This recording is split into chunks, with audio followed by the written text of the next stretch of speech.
Good morning, and welcome to this lecture of electronics in which we were studying semiconductors. We have almost completed the PN junction diode, and we have started in the last lecture for the BJT, the bipolar junction transistor. And I have taught you the basic construction of BJT, that is bipolar junction transistor, and I have told you that it is actually having one of the extrinsic semiconductors sandwiched between the other type of a semiconductor. On that note, we are having two types of BJTs, NPN transistor and PNP transistor. I have told you the configuration of it, right? And we are having three terminals, three say connections coming out of it, which were called as the emitter, base, and the collector. Emitter, I have told you that emitter is very heavily doped, and it is the moderate region among the three, and the job of the emitter is to emit the charge carriers, the majority charge carriers into the base. So this is the general statement for both the NPN and PNP transistors. Okay, so this was for emitter, and the base is very lightly doped, and it is the middle portion of the BJT, and it is the smallest region as compared to the emitter and the collector. And I have told you that it provides the space for recombination of the holes and electrons, right? So in both the cases, it is safe. Okay. Now the third one was the collector. The collector is the largest, supposed to be the large surface area as compared to emitter and base, and the job of the collector is to collect the majority charge carriers induced by the emitter into the base, right? And it is moderately doped. Okay, so this was all about the BJT, the construction and composition of the bipolar junction transistor. Why it is called as bipolar? Because both type of charge carriers are taking part in the conduction of current through that BJT, right? Therefore, it is called as the bipolar junction transistor. Now, I also have told you that connection protocol of this BJT. So I have told you that the emitter base junction should be forward bias. I guess it is visible. So this emitter base junction should be forward bias. I am writing here FB. Okay, so this should be forward bias. Similarly, uh, yeah, this should be forward bias, and base collector junction should be reverse bias.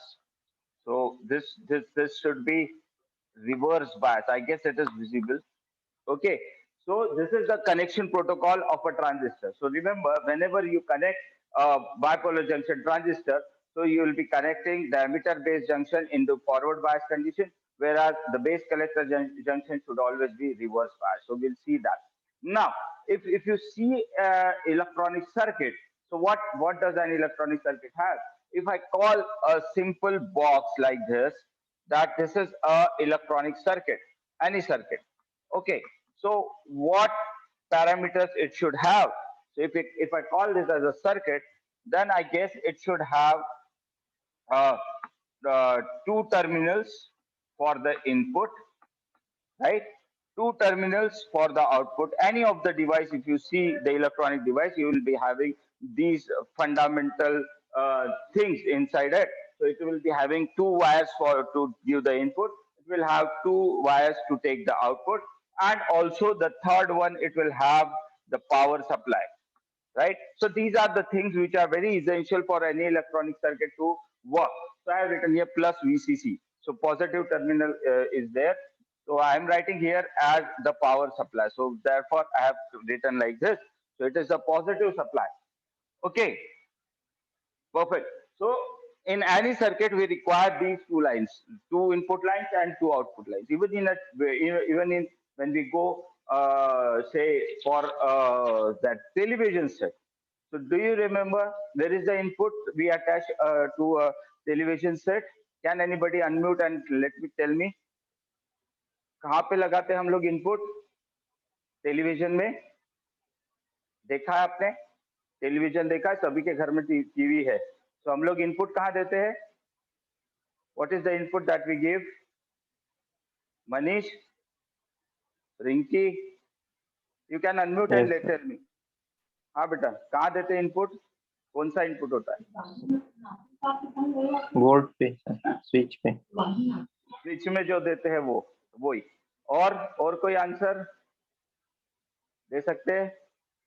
मैं input की बात कर रहा हूँ। Input कहाँ देते हैं हम लोग? टीवी में। आप लोग हर दिन देखते हो टीवी? कभी गौर किया है क्या इन चीज के बारे में, इस चीज के बारे में? Rinki Jaiswal, are you there? Jaiswal, can you answer this? Television को इनपुट कहाँ देते हैं? साउंड। क्या बेटा? साउंड। नहीं, input. Sound is the output. Okay, I will tell you. जो हम लोग जो हम लोग पीछे से केबल का वायर लगाते हैं, नेट का वायर लगाते हैं, that is the input which is given to the television set, right? और मनीष, तुमने जो बोला है पावर सप्लाई, वो पावर सप्लाई वो सिर्फ एनर्जी देने का काम करता है, but input is what we are applying to it, and the output is what we are able to see on that television set. तो जो हमको दिख रहा है, जो चैनल्स हमको दिख रहे हैं, वो चैनल कहाँ दिख रहे हैं? हमारे स्क्रीन पर, दैट इज आउटपुट। ओके, और इनपुट कहाँ लगाया हम लोगों ने? हम लोगों ने वहां पे लगाया है केबल का वायर। तो cable is suppose to give the input to a television set. और जो प्लग लगा रहे हैं हम लोग, पावर जो दे रहे हैं, स्विच में जो लगा रहे हैं, that is actually the power supply. तो हमारी ये तीनों चीजें इंपॉर्टेंट है। अगर आप पावर सप्लाई नहीं दोगे तो टीवी ऑन ही नहीं होगा, बराबर है? आपने टीवी ऑन कर दिया और इनपुट ही नहीं दिया। आप केबल का नेटवर्क निकाल के देखो, केबल का वायर आप पुल करो और निकाल के देखो, so you'll feel like there is nothing coming on the TV screen, which is not giving any output on the screen. So for that you require this input, okay? And again, for output you require that screen to see what is coming on the channel. So these are the three essential things which are being required for any of the electronic circuit. So on this note, what I need to tell you is, if I say like this, you require 2 wires for input and 2 wires for the output. Now, where in transistor, if I say that I guess it is a transistor, then where we are going to give the input and where we are supposed to give the output. So this is supposed to be that transistor. अगर मैं अभी इसको BJT बोल रहा हूँ, this is a transistor. So we will require 2 lines for the input, similarly 2 lines for the output. But the BJT is having three lines, right? 3 connections or 3 terminals coming out of it. So it is emitter, base, and collector.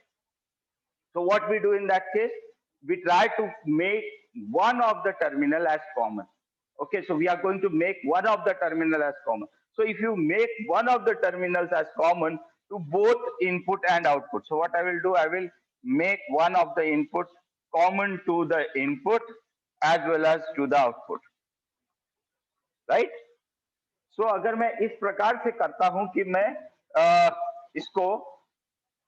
इसको मैं एक input को जो है common कर लेता हूं, if I do that, so I will be having three configurations. मेरे पास 3 terminals, so one by one I have to make each one of them as common.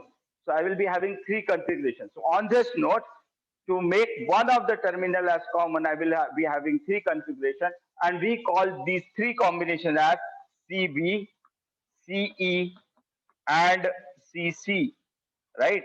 So we call it as the common base, common emitter. This is emitter, CE, common emitter, and the last one is the common collector, that is the CC, right? So we are having these three configurations, and we are expecting to study these 3 configurations: common base, common emitter, and common collector. I guess you have understood that what is the basic concept of this uh, uh, the terminals, right? Yeah. So we'll be studying these 3 configurations: common base, common emitter, and common collector one by one. So we'll start with this common base, right? In this case, what we are going to do is we are going to make common the base terminal, the central terminal of a transistor, common to both input as well as output, right? So we are trying to connect it like this. So we'll be using these 2 inputs, right? Now how we are going to connect? So we are having another two connections, emitter and collector. So which of the input, which of the terminal pair should be given input and which of the terminal pair should be given output. So remember these words, and what I need to tell you is, yeah, so in common emitter, I will try to draw again the same sort of NPN transistor, right, in this block. So this is N, P. So this is N, this is P, and this is N. So I'm calling it as emitter, this as base, and this as collector. I guess it is visible. So emitter, base, and collector. So we are having this emitter, base, and collector. Okay. So these are three terminals. Now I am making one of the terminal as common. So I am taking base as common to both input and output. So this is the base and right like this. So the connections will be like this, and yeah. So in common base configuration, remember these words. In common base configuration, the input is given to emitter base junction. So input is to be applied to emitter base junction, whereas the output is taken from the collector base junction. So base is common, right? So for common base configuration, the input is applied to emitter base junction, and the output is taken across the common base collector base junction, right? So collector base terminal. So these are two terminals, right? So we are making the base as common. Okay. Now let us see how we can do that. So let us connect. So again, by doing this, what we need to do is we have to make energize this with a power supply, right? So how we are going to do that? Again, we need to bias this, and we are going to take the output across this. So we will be having a load resistance over here, and here we are expecting to have the supply. Okay, so this is the actual uh, concept of that. So we are going to give the input over here. So I am applying over here the input, whatever it may be, right? So AC signal we are supposed to give as the input to this, and this is emitter, this is base, and this is the collector that we are having. Okay, now but since we expect that this emitter bus junction, according to the protocol of connection, emitter base junction should always be forward biased. So whether say whether this input is high or low or positive or negative, this emitter base junction should always remain in forward bias.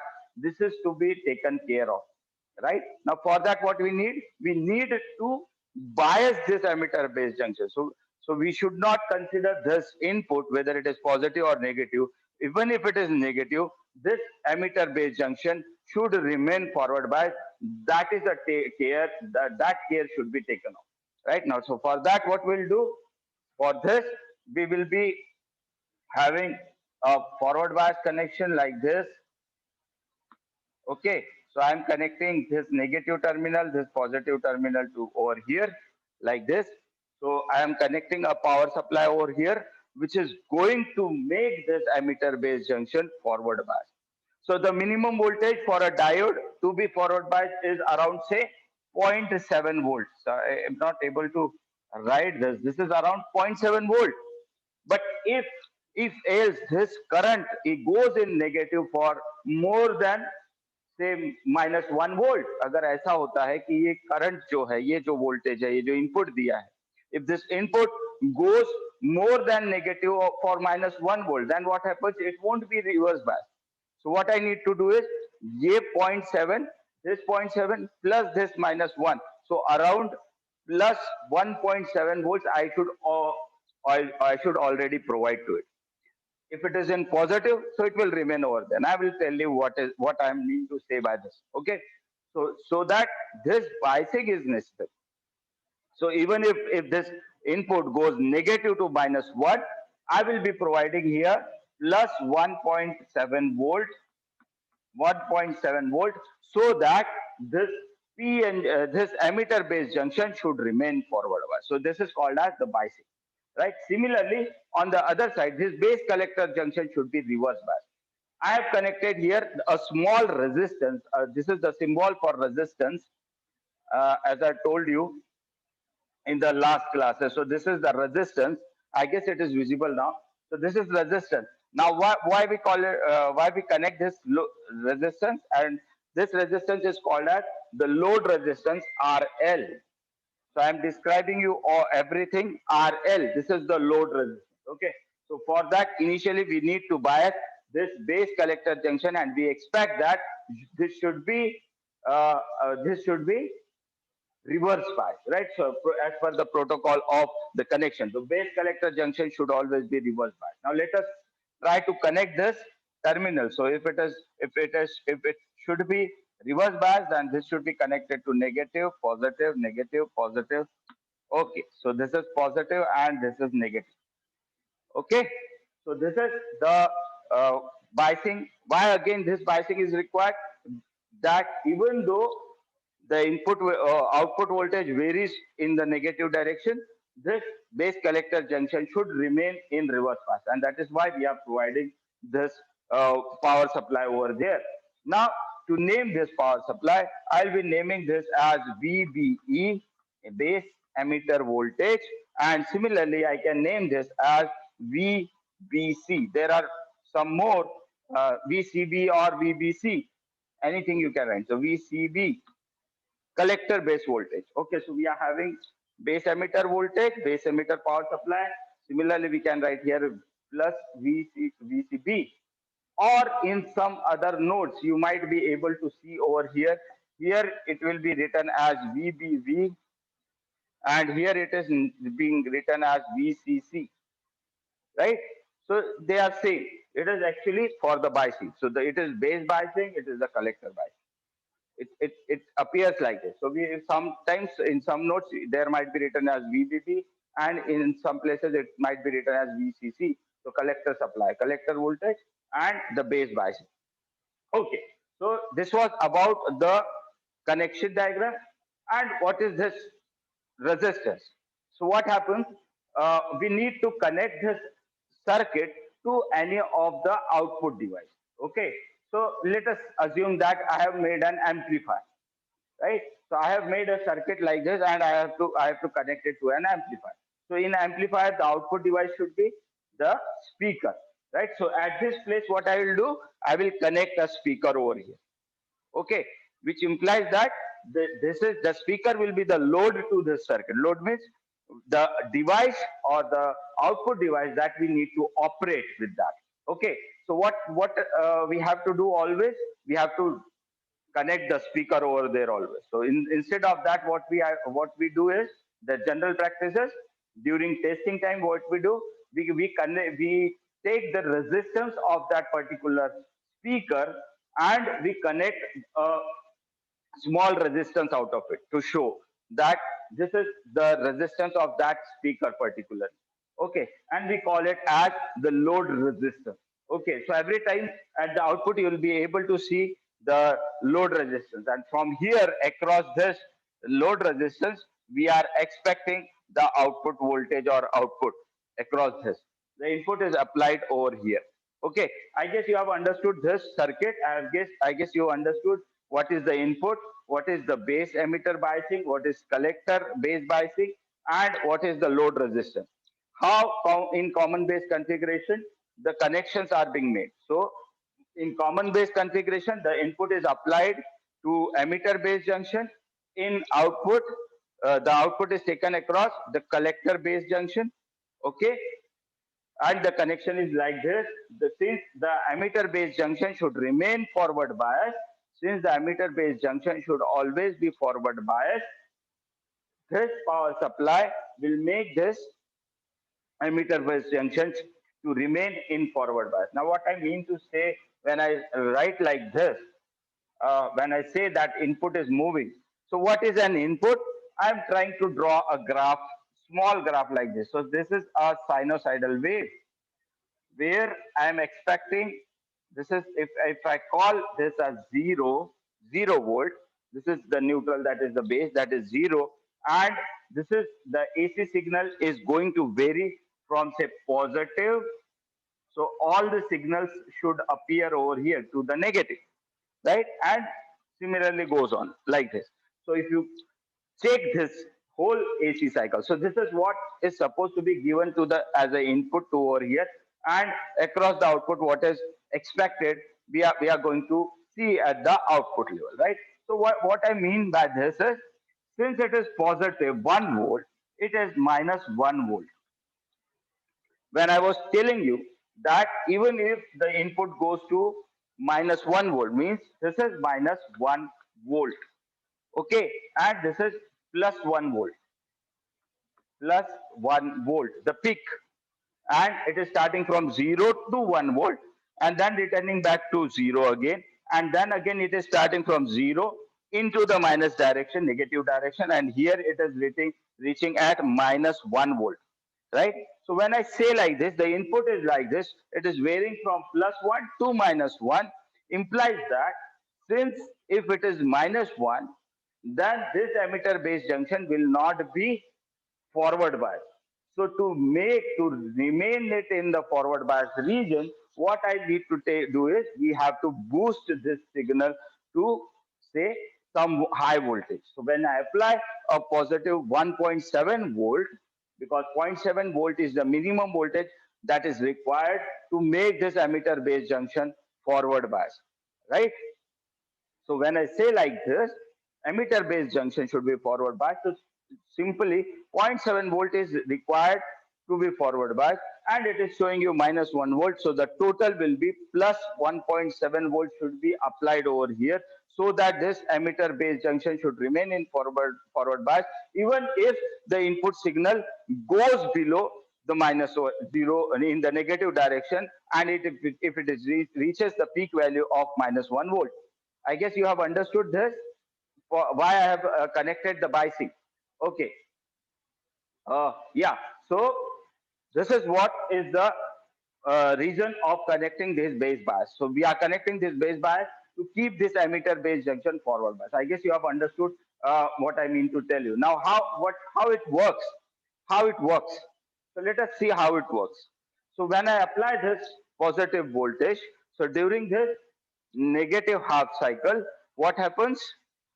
Sorry, during this positive. So we are having two halves. This is called as the upper half is called as the positive half, and the other half is called as the negative half. Okay, so this is negative half and this is the positive. This much is positive and this much is negative.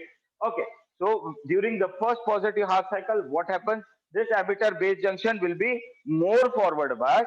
It is already kept at 1.7 and again plus 1.7 means it is 2.7. So maximum number of majority charge carriers are going to be induced in over here. So electrons in this case, N type consists of electrons. So electrons, maximum electrons are supposed to be induced in this base, right? So if more number of charges are, more number of electrons are going inside it, but the base is very lightly doped.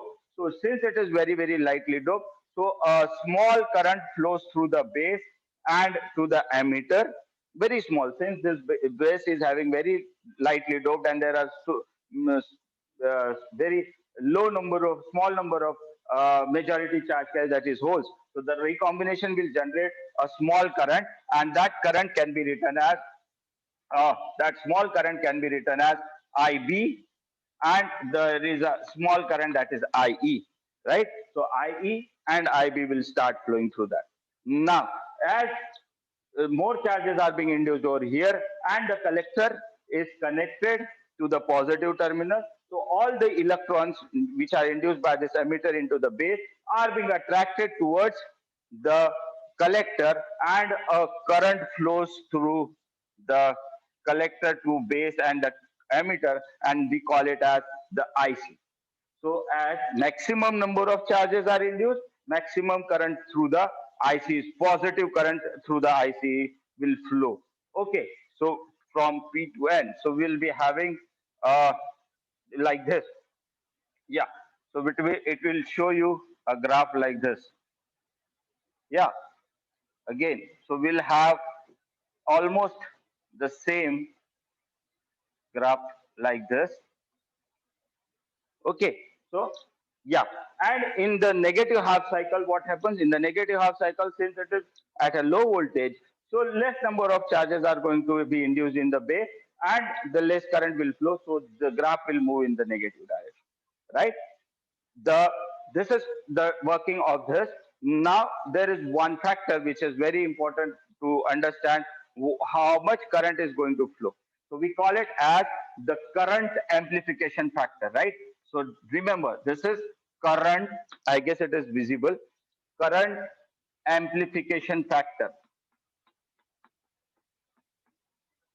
current amplification factor, right, which is denoted by alpha. Yeah, so this is the current amplification factor. Now remember for all the general purposes, what is a gain? Gain is gain is nothing but gain is nothing but input upon output. Uh, Sorry, gain is always output upon input. Okay, so I'm writing it V out by V in. This is gain. We always take it as gain or say the amplification factor. This is for voltage. And if I need to know the current amplification, then I will write I out by I in. Right? So in all the cases, we require output upon input is called as a gain. Similarly, current amplification factor can be defined on that terms. Okay, so this current amplification factor, and I will tell you the definition of it. So I will be writing this. Okay, now since it is current, right? It is a current. So current amplification factor. So it in common base configuration will be, this is the input side. So this input side will have the IE, right? And in the output side we will be having IC. So what will be the gain? Gain will be equal to, simply we can write like this, that it will be equal to IC by IE. Okay, IC by IE. Remember this. So output upon input. Why I have taken IC? Because IC is at the output and IE is in the input. Okay, so the definition will be IC by IE. Okay, now again further, I will put the change over here. So change is there. I'm putting del over here. I guess it is visible. So change in IC by change in IE. Now, which should be at a constant collector base voltage. So I will be writing here at constant VCB. So I guess it is visible. Okay, now for the definition, remember this definition. So this is just a formula, and you can explore this into a definition, right? So I'm dictating the definition. Please try to understand what I'm trying to tell you. So the current amplification factor alpha in common base amplifier is defined as, right? These are the words. In the current amplification factor alpha in common base configuration is defined as the ratio of change in collector current to the change in emitter current at constant collector base voltage. This is the definition of current amplification factor alpha. Again, I am repeating it for you. Just listen it very carefully. The current amplification factor alpha in common base configuration is defined as the ratio of change in collector current to the change in emitter current at constant collector base voltage. I guess you have understood this. Okay, is that clear? And what would be its value? Since IB is very small and we have written like this, since IB is very small, we have written somewhere like this, that I is approximately equal to IC. So this must come nearly equal to 1. Okay, but since there is a parameter of IB also, that is small current, and IC is smaller than IE, right? So therefore the ratio of this is equal to around say 0.9 to 0.99. And since both are currents, therefore there is no unit to it. Okay, so the current amplification factor alpha in common base amplifier configuration is defined as the ratio of the change in collector current to the change in emitter current at constant collector base voltage. I guess if this is all for today. So we have studied over here today the common base configuration, right? So we have studied common base configuration. If you are having any questions, you can ask common base configuration. So you can unmute yourself and you can ask common base configuration we have studied today. Okay. So if you have any questions, you can ask. Do you have any questions? This is common base configuration and this is the equation. So we'll be deriving some more equations on this. I guess you have understood. Is there any problem up till now? Hello? Is there any problem?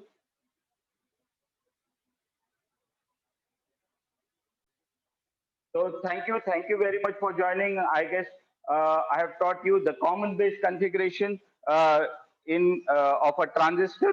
So in which we are connecting the base as common to both input and output. Emitter based junction is given input, and collector based junction is given as output. And these are the biasing and the working I have told you.